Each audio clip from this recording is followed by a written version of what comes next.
في فيديو النهارده هنجرب اشهر جليتشات في لعبة فيها موبايل، وهنشوف هل هي فعلا شغالة ولا لا. وهنجربها في الاسبوع الثاني من حدث دوري ابطال اوروبا. وزي ما انتم شايفين دلوقتي قدامكم، انا معايا تقريبا 18 درافت، غير اللي انا هجيبه معايا 40,000 جوهرة. فانا هخش دلوقتي وهنجرب الجليتشات. فقبل ما نبدأ كده ما تنساش تحط اللايك والاشتراك. وحابب اشكركم على ال1000 مشترك. وعايز اوريكم الاحصائيه اللي قدامكم دلوقتي ديت. 99% منكم مش مشتركين في القناة، فأنا عايزكم تنزلوا تشتركوا دلوقتي عشان عايزين نوصل ل10,000 مشترك. ومن غير كلام كتير يلا نبدأ.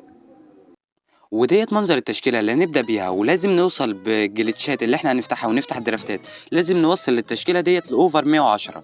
ولو ما وصلناش للأوفر دوت، انتوا هتنزلوا تحكموا على أي حكم. هنشوف في آخر الفيديو هل عرفنا نوصلها ولا هتنزلوا